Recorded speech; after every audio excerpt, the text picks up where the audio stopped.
Joe Rogan hosted the founder of Rolling Stone, Jann Wenner, and they got into a little bit of an argument about the government's role in regulating the internet as that pertains to censorship and speech. So let's take a look at this exchange right here. I'll wait for the overly funded NYPD to clear the block there. I hear the siren in the background. This is, look, I keep calling them and being like, look, you need to defund the police because it's interrupting my podcast. Right. At least defund the police between the hours of 3 and 5 p.m. Between certain hours. If you can just do it certain hours. Can I just tell you guys when I'm podcasting? Yeah, right, exactly. I love, the internet's great, and I love social media, but like every other industry in the United States, it has to be regulated. If you don't regulate it... But who regulates it? The government. Do you trust the government to regulate the internet? Absolutely. You trust the people that got us into the Iraq war under false pretenses to regulate the internet? Do you think that makes any sense? Well, wait a minute. I would not... The people who got us into the Iraq war... It's the government. Was the politicians. It's the government. I got it.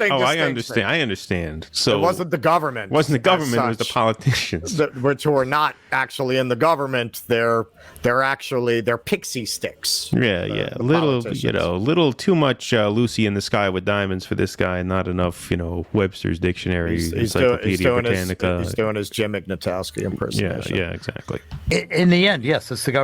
But who else is going to regulate? But if they're going to be in power and they're regulating the internet, they're going to regulate the internet in a way that suits their best interests. Same way they do with the banking industry, the same way they do with the environment, the same way they do with energy, the same way they do with everything. What represents their interests? There's so much. You're talking about so much money involved in disseminating information in a very particular way. The world right now are the internet companies are rich beyond belief. Yeah. First of all, asshole, microphones over there. What are you drinking a cup of coffee while you're talking on the best podcast in the country? Microphones that way.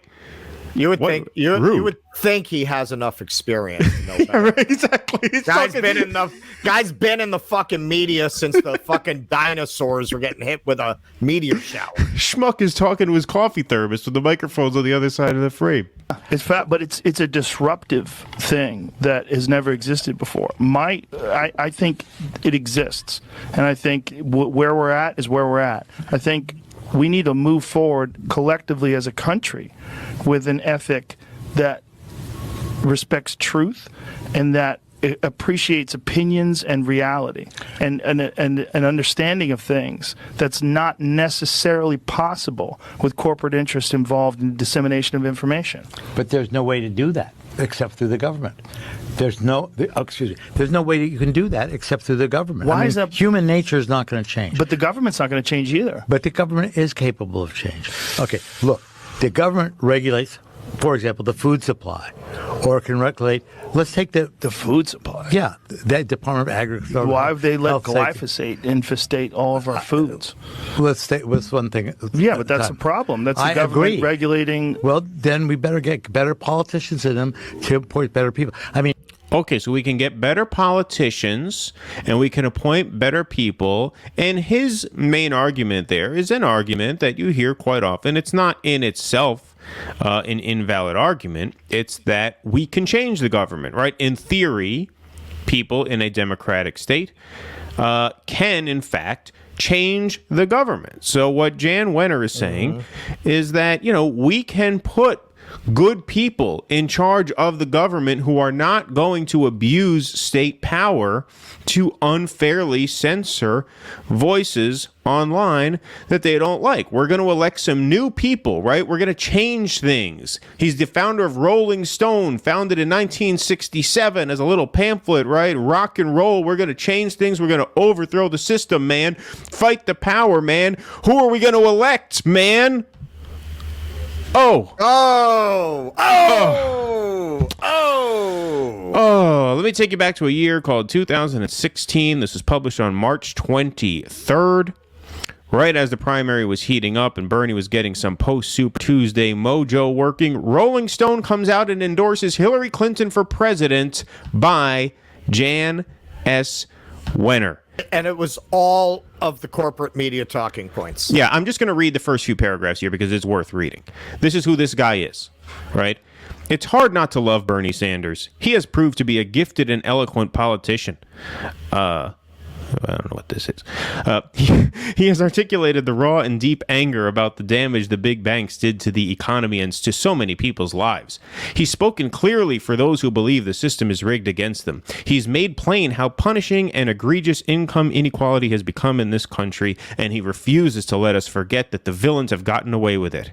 I've been watching the debates in town halls for the past 2 months, and Sanders' righteousness knocks me out. My heart is with him. He has brought the Occupy Wall Street demonstrations to the ballot box. Okay, where's the but? Oh, here is the buts, of course. Whenever you're talking to one of these boomers, I know that we're not supposed to get generational here, but come on. I mean, let's be fucking real here. Okay, and all the boomers in the audience now, of course, you're exempted. We fully understand there are great boomers, but let's not pretend this is not a generational issue, because this is the kind of shit that young people hear from older people all the fucking time as their way of life gets worse and worse and worse, and nobody wants to do fuck all about it. Well, they did a study on this, and the reason all the boomers are shit libs is because the ones who aren't are dead. Yeah, right. Yeah, right. They died Exactly. for lack of health care. Right. They didn't have the money to live to the ripe old age that Jann Wenner has. Exactly. About these fucking opinions. Makes a lot of sense. You get the impression of that generation because those are the ones that are still alive. Exactly. But it is not enough. But it is not enough to be a candidate of anger. Anger is not a plan. It is not a reason to wield power. It is not a reason for hope. No, anger is a reason to wield power. Absolutely, anger is a reason to wield power. Righteous anger. Yes, of course. Of course. Anger is too narrow to motivate a majority of voters. And we're good. Seems like Trump ran on anger, and he was able to motivate quite a few voters Well, based that's on what's that. funny. You read this now, and This is before Trump won, right? Exactly. It is so clear that he has no idea what the fuck he's talking about. And he goes on and on with all the platitudes we heard about why Hillary Clinton should be president. He doesn't mention one thing she actually has done. No. No, never. He goes on and on. She has the experience and she understands how it works. Not one fucking example of anything she's actually accomplished. He makes a point of saying Bernie hasn't accomplished anything. He never makes a case for Hillary Clinton that involves any evidence. Absolutely. No, 100%. I believe that extreme economic inequality, the vast redistribution of wealth to the top 1%, indeed to the top 1% of the 1%. I like that one. Is the defining issue of our time. Hold on, I can't read that one yet. Oh, clean the entire basement on rage. Yeah, absolutely. Who said rage doesn't do anything? Sure. Within that issue, almost all issues of social injustice can be seen, none more so than climate change, which can be boiled down to the rights of mankind against the oligarchy that owns oil, coal, and vast holdings of dirty energy, and those who profit from their use. Hillary Clinton has an impressive command of policy, the details, trade-offs, and how it gets done. It's easy to blame billionaires for everything, but quite another to know what to do about it. First of all, it's just terrible writing. You know you own the magazine when you have those two paragraphs back to back with no transition. It's awful writing. It feels like it was copied and pasted from a different part of the article. Sanders has stuck to uncompromising ideals, but his outsider stance has not attracted supporters among the Democrats. Paul Krugman writes that the Sanders movement has a, quote, contempt for compromise. Every time Sanders is challenged on how he plans to get his agenda through Congress and past the special interests, he responds that the political revolution that sweeps him into office will somehow be the magical instrument of the monumental changes he describes. This is a vague, deeply disingenuous idea that ignores the reality of modern America. Now he goes on the Aaron Sorkin, the whole, West Wing shit. Yeah. With the narrow power base and limited political alliances that Sanders had built in his years as the Democratic Socialist senator from Vermont, how does he possibly have a chance of fighting such entrenched power? Now, this is the infuriating quote. This is the money quote. It's funny because Russell and I did not pre-plan this, and we both said that at the exact same time. Yep. I have been to the revolution before. It ain't happening. This is where the okay boomer shit comes in. For all the boomers who don't understand the generational rage that is felt, I have been to the revolution before. It ain't happening.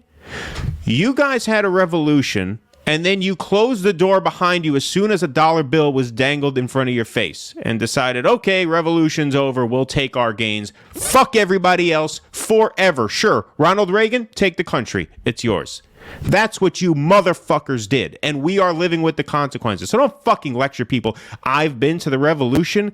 Eat shit. You wrinkle-faced, crusty ass. I almost said something that would get us canceled. Believe it or not, it was about to get...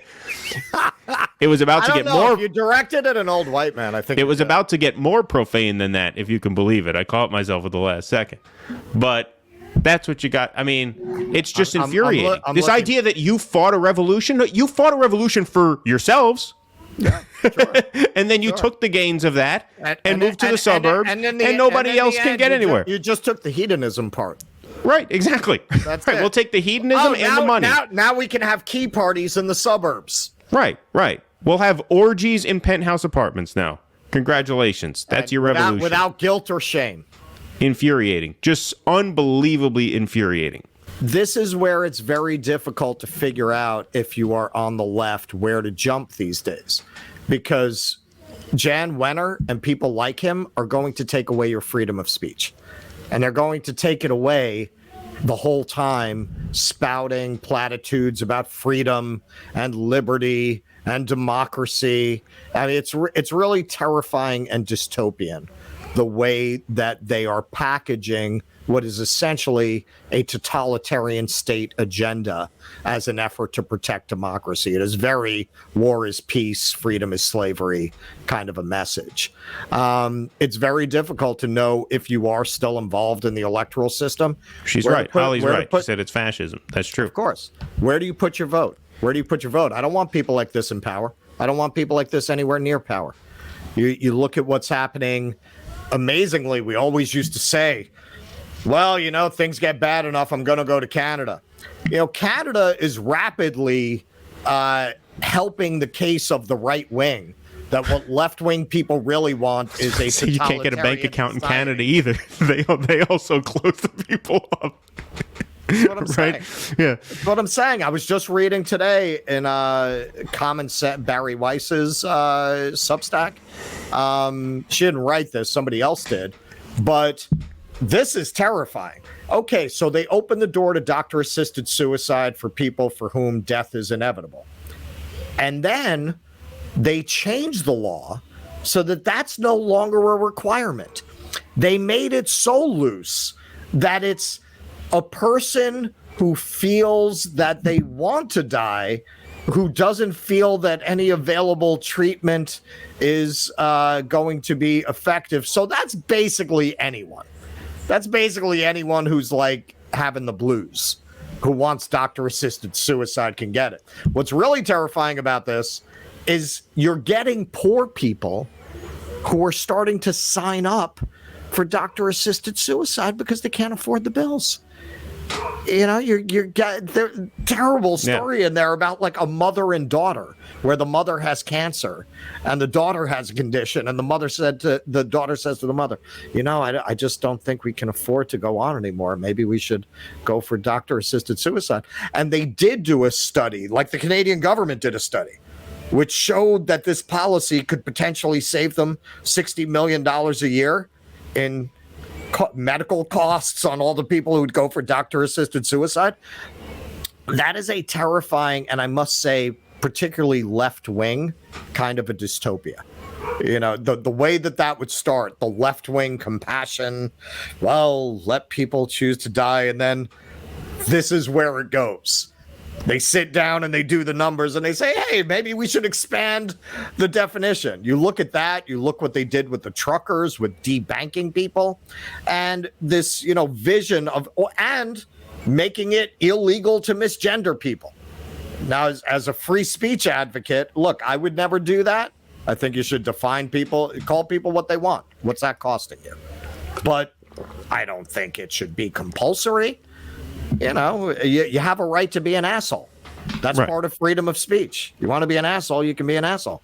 So you look at this and the whole idea of, things get bad enough here, I'll go to Canada. No, not anymore. And so much of what's happening there is giving credibility to a lot of right-wing arguments about what the left will do with power if you give it to them unchecked. And that's what I see with someone like Jann Wenner. Please clap.